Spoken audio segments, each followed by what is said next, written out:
Kita janji nggak akan jatuh cinta, tapi kenapa hatiku justru berkhianat?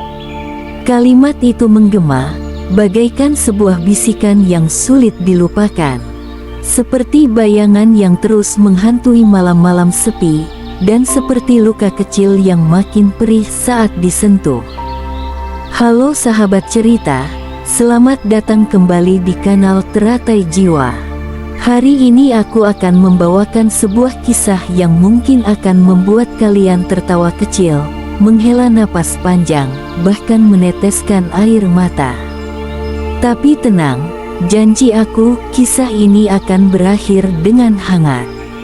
Jadi pastikan kalian duduk dengan nyaman, siapkan minuman hangat, dan biarkan diri kalian larut ke dalam alur cerita yang penuh warna ini. Jangan lupa untuk tekan tombol subscribe, nyalakan loncengnya, dan bagikan ke teman-teman kalian. Karena cerita ini bukan hanya tentang cinta, tapi tentang janji, kehilangan, dan keberanian untuk melanggar aturan demi hati sendiri. Mari kita mulai. Ada seorang pria bernama Davin, direktur muda di sebuah perusahaan teknologi. Penampilannya rapi, dengan jas yang selalu licin tanpa noda, rambut hitam yang ditata sempurna, dan tatapan dingin yang membuat semua orang menjaga jarak. Baginya, hidup hanyalah soal target dan pencapaian. Ia terbiasa bekerja lebih dari 14 jam sehari, hingga lupa bahwa dunia punya warna selain hitam dan putih. Di sisi lain, ada seorang gadis bernama Maya. Usianya 26 tahun, bekerja serabutan demi menutupi utang keluarganya. Wajahnya lembut, tapi di balik senyum tipisnya ada rasa lelah yang tak bisa disembunyikan. Hidupnya penuh dengan rasa tanggung jawab, untuk adiknya yang masih sekolah, untuk ibunya yang sakit-sakitan, dan untuk rumah kecil mereka yang hampir disita.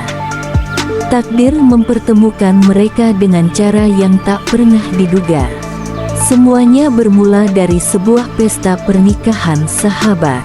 Davin hadir karena urusan bisnis, sementara Maya datang sebagai pelayan part-time. Saat itu, tak ada yang istimewa, sampai sebuah insiden kecil terjadi. Segelas wine tumpah ke jas mahal Davin, dan pelakunya adalah Maya. Panik, gugup, dengan wajah memerah, Maya membungkuk berkali-kali meminta maaf. Tapi Davin, dengan tatapan tajamnya, hanya menghela napas panjang. Takdir seakan bermain. Karena malam itu, keduanya duduk di taman hotel yang sama. Dengan alasan berbeda, Davin ingin menghirup udara bebas dari keramaian, Maya ingin menenangkan diri setelah dimarahi manajer. Mereka duduk berjauhan, tapi ada rasa sepi yang sama di antara mereka. Davin menyalakan rokok, sementara Maya menatap langit, berusaha menahan tangis. Kenapa menangis di tempat ramai seperti ini? Tanya Davin tanpa menoleh. Maya terkejut, buru-buru menyeka air matanya. Aku tidak menangis. Kalau begitu kenapa suaramu bergetar? Davin menoleh singkat, lalu kembali menatap kosong ke depan. Maya menghela napas. Mungkin karena terlalu banyak hal yang harus dipikirkan. Kadang aku berharap hidup punya tombol pause. Percakapan sederhana itu tidak berlangsung lama. Tapi entah mengapa, Davin justru teringat pada gadis itu berhari-hari setelahnya. Ada sesuatu pada sorot matanya, ketulusan, kelelahan, dan keberanian untuk tetap bertahan. Beberapa minggu kemudian, pertemuan yang lebih aneh terjadi. Davin, yang dikejar oleh keluarga untuk segera menikah demi menjaga reputasi perusahaan, merasa terpojok. Ia tidak percaya pada pernikahan. Baginya, cinta hanyalah ilusi, dan pernikahan hanyalah kontrak bisnis yang dibungkus dengan pesta mewah. Namun tekanan dari keluarga semakin kuat, hingga akhirnya ia mengeluarkan ide gila, yaitu pernikahan kontrak. Dan orang pertama yang terlintas di benaknya adalah gadis yang menatap langit malam itu, yaitu Maya. Pertemuan kedua mereka jauh lebih menegangkan. Davin memanggil Maya ke kantornya, dengan alasan pekerjaan part-time. Maya yang sedang terhimpit utang, tak punya pilihan selain datang. Tapi yang ia temukan bukan tawaran kerja biasa. "Aku ingin kau menikah denganku," kata Davin dengan datar, tanpa basa-basi. Maya nyaris tersedak air mineral yang baru saja diminumnya. Maaf," Davin menjelaskan dengan dingin. "Pernikahan kontrak 1 tahun. Setelah itu kita berpisah seolah tak pernah ada ikatan. Sebagai gantinya, aku akan melunasi semua utang keluargamu dan memberikan kompensasi yang cukup untuk memulai hidup baru." Maya terdiam. Tawaran itu seperti mimpi buruk sekaligus mimpi indah. Bagaimana bisa seorang pria asing, yang baru ditemui 2 kali, tiba-tiba mengajaknya menikah? Tapi ketika memikirkan ibunya yang sakit dan adiknya yang butuh biaya sekolah, hatinya goyah. "Tapi, kenapa aku?" tanyanya dengan suara pelan. "Alasannya sederhana saja, karena kau bukan tipe orang yang akan membuat masalah. Kau butuh uang, aku butuh solusi." Maya menatap pria itu lama. Ada sesuatu di balik tatapannya yang dingin. Bukan sekadar kesombongan, tapi juga luka yang disembunyikan rapat. Akhirnya, dengan tangan bergetar, Maya mengangguk. "Baik, tapi kita harus punya aturan." Davin menaikkan alis. "Aturan?" Maya melanjutkan kalimatnya. "Ya, tidak boleh ada cinta. Tidak boleh ada cemburu. Kita hanya hidup berdampingan selama 1 tahun. Setelah itu, semua selesai." Davin tersenyum tipis, untuk pertama kalinya. "Bagus, karena aku juga tidak percaya pada cinta." Dan begitulah, kontrak ditandatangani. Sebuah kesepakatan yang terdengar sederhana, tapi justru menjadi awal dari badai besar dalam hidup mereka. Hari pertama setelah pernikahan kontrak itu terasa asing. Bukan pesta meriah yang mengundang ratusan tamu, melainkan hanya akad sederhana di hadapan saksi. Tak ada bunga, tak ada senyum, tak ada janji manis. Yang ada hanyalah tanda tangan di atas kertas, dan sepasang manusia yang bahkan belum mengenal satu sama lain dengan baik. Davin membawa Maya ke apartemen mewahnya di pusat kota. Tempat itu luas, dinding kaca memperlihatkan pemandangan malam Seoul, bukan, Jakarta, karena ini cerita kita. Dari lantai 30, lampu-lampu kota berkelip seperti bintang. Tapi bagi Maya, semua itu terasa dingin. Davin menuntun Maya masuk, lalu dengan nada datar berkata, "Kamar utama di sebelah kanan, kamu bisa pakai. Aku tidur di ruang kerja. Ingat perjanjian kita. Jangan melibatkan hati." Maya hanya mengangguk. Jantungnya berdetak kencang, bukan karena cinta, tapi karena takut. Semua ini terasa begitu asing. Dia bukan siapa-siapa, tapi tiba-tiba hidupnya berubah total, dari rumah kecil sederhana ke apartemen megah, dari gadis biasa menjadi istri seorang direktur.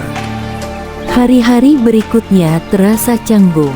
Mereka hampir tak pernah bicara, kecuali untuk hal-hal praktis. Davin berangkat kerja pagi-pagi, pulang larut malam. Maya hanya memasak makan malam, lalu duduk sendirian menunggu. Saat Davin pulang, kadang makanan sudah dingin, Tapi pria itu hanya berkata singkat, "Terima kasih," lalu masuk ke ruang kerja. Kadang Maya bertanya pada dirinya sendiri, apakah ini benar-benar pernikahan? Atau hanya dua orang asing yang kebetulan tinggal di tempat yang sama? Namun, di balik dinginnya sikap Davin, Maya mulai memperhatikan hal-hal kecil. Seperti bagaimana pria itu selalu meninggalkan secangkir kopi di meja makan sebelum berangkat, meski tak pernah mengucapkan selamat pagi. Atau bagaimana ia diam-diam menutup jendela kamar Maya saat hujan deras, agar angin tidak masuk. Semua itu mungkin sepele, tapi cukup untuk membuat hati Maya bergetar sedikit. Suatu malam, Maya jatuh sakit. Tubuhnya menggigil, wajahnya pucat.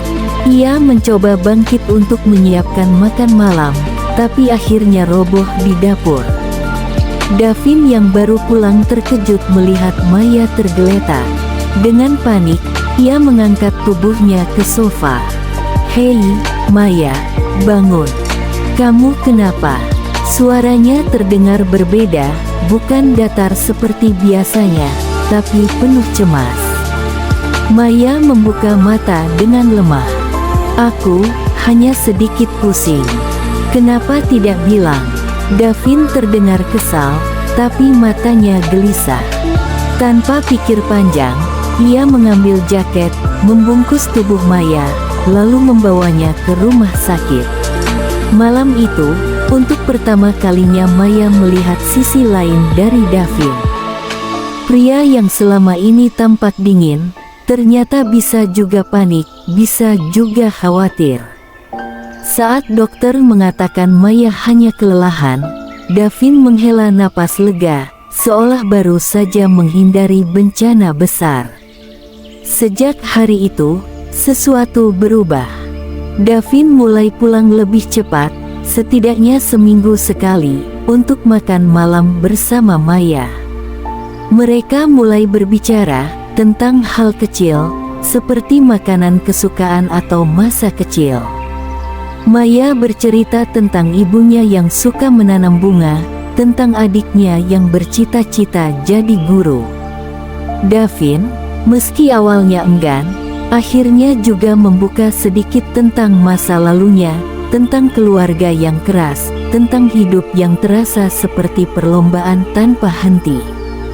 Maya tertawa ketika Davin bercerita bahwa ia pernah kabur dari sekolah hanya karena takut ikut lomba pidato. Dan Davin, untuk pertama kalinya sejak lama, ikut tertawa lepas. Hari-hari terasa berbeda. Apartemen yang dulu sunyi mulai dipenuhi suara. Kadang suara Maya menyanyi pelan sambil memasak. Kadang tawa kecil saat mereka berebut remote televisi. Namun, di balik semua itu, ada perasaan yang mereka berdua coba tekan. Maya tahu aturan kontrak, tidak boleh jatuh cinta. Tapi bagaimana bisa menahan hati? Ketika senyum yang awalnya asing, kini terasa seperti rumah, dan Davin, yang selalu berkata tidak percaya cinta, mendapati dirinya mulai cemburu saat melihat Maya tersenyum pada satpam apartemen, atau saat ia menerima telepon dari teman lelakinya. Mereka sama-sama pura-pura tak peduli, tapi dalam hati, aturan kontrak itu mulai retak. Hari-hari yang awalnya berjalan tenang mulai berubah ketika dunia luar ikut masuk ke dalam rumah kontrak itu. Suatu sore, Maya menunggu di lobi apartemen. Ia baru saja belanja kebutuhan dapur, tangannya penuh dengan kantong belanjaan. Tiba-tiba, seorang lelaki muda datang menghampiri. Namanya Bima, teman lama Maya sewaktu kuliah, yang tak sengaja bertemu setelah bertahun-tahun. "Maya, astaga, ini kamu. Lama banget kita nggak ketemu," katanya dengan senyum lebar. Maya sempat kaget, tapi kemudian ikut tersenyum. "Bima, wah, iya, sudah lama sekali. Kamu sekarang tinggal di sini juga. Mereka berbincang sebentar. Gelak tawa kecil terdengar saat Bima mengingat masa lalu mereka yang konyol di kampus. Tapi tanpa Maya sadari, dari jauh Davin baru pulang dari kantor. Ia melihat semuanya, senyum Maya, tawa kecil, dan cara Bima menatapnya dengan penuh perhatian. Hatinya berdesir aneh. Rasanya tidak enak, seperti ada duri kecil menusuk. Ia berjalan menghampiri dengan langkah tegas. Maya, suaranya dingin, tapi tatapannya tajam ke arah Bima. Kamu sudah selesai belanja. Ayo kita naik. Bima sedikit kaku. Oh, jadi ini suamimu. Maya tersipu, buru-buru mengangguk. Iya, ini Davin. Davin meraih kantong belanja dari tangan Maya, lalu menatap Bima singkat tanpa senyum. Terima kasih sudah menemani. Ayo, Maya. Di dalam lift, suasana hening. Maya bisa merasakan hawa dingin dari Davin. Kamu marah? Tanya Maya pelan. Tidak, jawab Davin singkat. Tapi wajahmu. Aku hanya tidak suka melihatmu tertawa begitu dengan orang lain. Maya terdiam. Hatinya berdegup. Bukankah itu tanda cemburu? Tapi bukankah mereka sudah sepakat, tidak boleh cemburu, tidak boleh jatuh cinta? Sejak hari itu, sikap Davin sedikit berubah. Ia jadi lebih protektif, lebih sering menghubungi Maya saat di kantor, menanyakan sudah makan atau belum. Maya merasakan ada sesuatu yang hangat tumbuh di antara mereka, tapi ia takut mengakuinya. Karena setiap kali hati berbisik, pikirannya mengingatkan, ini hanya kontrak, Maya. Jangan bodoh. Namun kebahagiaan kecil itu tak bertahan lama. Suatu malam, saat Davin baru pulang, seseorang menunggunya di lobi apartemen. Seorang wanita elegan dengan gaun mahal, rambut terurai rapi, dan tatapan penuh percaya diri. Namanya Karin, yaitu mantan tunangan Davin, sekaligus anak dari keluarga pengusaha besar yang dulu hampir menjodohkannya dengan Davin. Kita perlu bicara, katanya, menatap tajam ke arah Davin. Davin terdiam sejenak, lalu menghela napas. Karin, apa yang kamu lakukan di sini? Aku dengar kamu sudah menikah. Tapi aku tahu, Davin, ini pasti hanya permainanmu untuk kabur dari perjodohan. Kamu pikir aku tidak tahu? Maya yang kebetulan turun untuk mengambil paket, berdiri terpaku melihat pemandangan itu. Hatinya gundah. Wanita cantik, anggun, dan jelas sepadan dengan Davin, berbeda jauh dengan dirinya yang sederhana. Karin menoleh ke arah Maya, lalu tersenyum miring. Oh, jadi ini istri kontrak yang kamu pilih. Kata-kata itu menusuk hati Maya seperti pisau. Bagaimana bisa wanita itu langsung tahu? Apa Davin pernah membicarakannya? Davin buru-buru menahan. Cukup, Karin. Ini bukan urusanmu. Tapi Maya sudah merasa goyah. Malam itu, di kamar, ia menangis diam-diam. Semua ketakutan kembali menyeruak bahwa dirinya hanya pengganti sementara, bahwa setelah kontrak selesai, Davin akan kembali pada dunia aslinya, pada orang-orang sekelas Karin, bukan dirinya. Esoknya, Maya mulai menjaga jarak. Ia tak lagi menyapa hangat saat Davin pulang, tak lagi menunggu dengan makanan hangat. Davin merasa perubahan itu, tapi tak tahu bagaimana harus menjelaskan. Ia tidak ingin Maya salah paham, tapi juga tidak ingin mengungkit masa lalu yang begitu rumit. Hari-hari kembali terasa dingin. Kali ini bukan karena kontrak, tapi karena hati yang sama-sama bingung. Hari-hari setelah kemunculan Karin terasa berat. Maya berusaha tersenyum, tetap menjalankan rutinitasnya, tapi hatinya penuh keraguan. Setiap kali melihat Davin menerima telepon dengan nada serius, pikirannya langsung menebak-nebak, apakah itu Karin? Apakah dia ingin kembali padanya? Sementara Davin sendiri merasa terjebak. Ia tahu dirinya sudah melanggar aturan kontrak.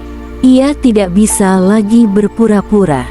Setiap kali melihat Maya tertawa kecil, hatinya ikut hangat. Setiap kali Maya menghindar, dadanya terasa sesak. Malam itu, mereka makan bersama dalam diam. Sendok dan garpu beradu pelan, tapi tak ada kata-kata yang keluar. Sampai akhirnya Maya meletakkan sendoknya dan berkata pelan, "Davin, kalau suatu saat nanti kontrak ini selesai, kamu akan kembali padanya, kan?" Davin terdiam. Hatinya ingin berteriak, "Tidak, aku tidak mau kembali pada siapapun selain kamu." Tapi bibirnya keluh. Ia hanya menunduk, lalu berkata singkat, "Kita sudah sepakat, Maya." Setahun saja. Setelah itu selesai. Maya menelan pahit jawabannya. Ia mengangguk, tersenyum tipis meski matanya mulai berkaca-kaca. Malam itu, ketika Davin masuk ke ruang kerja, Maya menangis sendirian di kamar. Di sisi lain, Davin duduk di kursinya, menatap layar laptop tanpa benar-benar melihat. Kata-kata Maya bergema di kepalanya. Ia sadar, semakin ia diam, semakin Maya salah paham. Tapi bagaimana ia bisa mengaku bahwa aturan yang mereka buat sejak awal sudah hancur lebur di hatinya sendiri? Hati mereka sama-sama berperang antara janji dan cinta, antara logika dan rasa. Waktu terus berjalan. Kontrak pernikahan itu kini hanya menyisakan 2 bulan. Tapi alih-alih semakin dekat, jarak di antara mereka justru melebar. Maya semakin dingin, Davin semakin gelisah. Hingga suatu hari, Karin kembali datang. Kali ini ia menemui Maya secara langsung di sebuah kafe. "Maya, aku tahu kamu gadis baik," kata Karin dengan senyum palsu. "Tapi kamu juga tahu, bukan? Dunia Davin bukan dunia kamu. Cepat atau lambat, dia akan kembali padaku. Kamu hanya pengisi sementara." Maya terdiam. Kata-kata itu menusuk lebih dalam daripada yang bisa ia bayangkan. Ia mencoba tegar, tapi air matanya hampir jatuh. Dalam hati, ia bertanya, "Benarkah aku hanya pengisi sementara?" Malamnya, Maya memberanikan diri bicara pada Davin. "Davin, aku ingin mengakhiri ini lebih cepat. Kita tidak perlu menunggu sampai setahun. Anggap saja kontrak sudah selesai." Davin terkejut. "Apa maksudmu?" "Aku tidak ingin menjadi penghalang hidupmu. Aku tahu kamu punya masa lalu, dan mungkin masa depanmu bukan bersamaku. Jadi, biarkan aku pergi." Davin tercekat. Dadanya terasa seperti diremas. "Maya, jangan bicara begitu. Kamu tidak tahu apa yang sebenarnya aku rasakan. Kalau begitu, katakan padaku. Katakan, Davin, apa yang kamu rasakan?" Mata Maya penuh air mata, menantang kejujuran. Tapi Davin terlalu lama diam. Terlalu lama terjebak dalam kebingungan. Kata-kata itu tak kunjung keluar. Dan kesunyian itu cukup bagi Maya untuk membuat keputusan. Keesokan harinya, Maya benar-benar pergi. Ia meninggalkan kunci apartemen di meja makan, meninggalkan secarik catatan singkat, "Terima kasih untuk semuanya. Semoga kamu bahagia." Saat Davin pulang dan membaca catatan itu, tubuhnya lemas. Ia berlari ke kamar Maya kosong. Ke dapur, sunyi. Semuanya sudah tidak ada. Seolah Maya hanya bayangan yang singgah sebentar, lalu menghilang. Malam itu, Davin duduk di ruang tamu, menggenggam kertas kecil itu dengan tangan gemetar. Untuk pertama kalinya dalam hidupnya, ia merasa benar-benar kehilangan. Dan saat itulah ia sadar, perasaan yang ia tahan selama ini bukan sekadar rasa nyaman. Itu cinta. Cinta yang nyata. Sudah 3 hari Maya pergi. Apartemen Davin terasa sepi, lebih sunyi daripada sebelumnya. Tak ada aroma masakan, tak ada tawa kecil, tak ada kehangatan. Davin mencoba bekerja, tapi pikirannya tak bisa fokus. Setiap sudut ruangan mengingatkannya pada Maya, kursi di mana ia biasa duduk sambil membaca buku, balkon tempat ia sering menatap langit malam, bahkan cangkir teh yang masih tersisa di dapur. Akhirnya, Davin tidak tahan lagi. Ia melepaskan semua gengsi, semua aturan yang dulu ia buat sendiri. Ia harus menemukannya. Dengan bantuan sekretaris pribadinya, Davin berhasil mengetahui alamat rumah keluarga Maya. Ia bergegas ke sebuah rumah sederhana di pinggiran kota. Di sana ia melihat Maya sedang membantu ibunya menyiram bunga, dengan senyum lelah tapi hangat. Davin berdiri lama, hanya menatap dari jauh. Hatinya bergetar. Inilah yang ia cari, inilah yang selama ini ia butuhkan. Tanpa pikir panjang, ia melangkah maju. Maya, suaranya parau. Maya terkejut, tubuhnya menegang. Davin, kenapa kamu di sini? Aku mencarimu. Kenapa? Kontrak kita sudah selesai. Tidak ada alasan lagi untuk. Belum sempat Maya menyelesaikan kata-katanya, Davin mendekat, menatapnya dalam-dalam. Bukan kontrak yang membawaku ke sini, tapi hatiku. Maya tercekat, matanya berkaca-kaca. Jangan bercanda, Davin. Jangan bilang begitu hanya karena merasa bersalah. Aku tidak bercanda. Suara Davin meninggi, penuh emosi. Aku bodoh. Aku terlalu takut mengakuinya. Aku pikir aku bisa mengendalikan segalanya dengan aturan. Tapi ternyata tidak. Aku jatuh cinta padamu, Maya. Sejak lama, air mata Maya akhirnya jatuh. Ia berusaha menahan, tapi gagal. Tapi, bagaimana dengan dunia kamu? Dengan masa lalu kamu? Aku tidak peduli. Aku tidak butuh masa lalu itu, tidak butuh dunia yang hanya membuatku sesak. Yang aku butuh hanya kamu. Aku ingin bersamamu, tanpa kontrak, tanpa aturan. Hanya kita. Maya menutup mulutnya dengan tangan, tubuhnya bergetar. Kata-kata itu adalah hal terakhir yang ia sangka akan keluar dari mulut Davin. Dan untuk pertama kalinya, ia mengizinkan hatinya bicara. Aku juga sudah jatuh cinta padamu sejak lama, Davin. Aku hanya takut karena kita berjanji tidak boleh jatuh cinta. Davin tersenyum di sela air matanya. Ia menggenggam tangan Maya erat. Kalau begitu, mari kita buat janji baru. Janji untuk tidak pernah meninggalkan, janji untuk mencintai selamanya. Sejak hari itu, hidup mereka berubah. Bukan lagi suami istri kontrak, tapi pasangan sejati yang saling memilih dengan hati. Davin sering datang ke rumah Maya, membantu merawat ibunya, bercanda dengan adiknya. Ia yang dulu dingin dan kaku, kini mulai terbiasa dengan tawa sederhana di rumah kecil itu.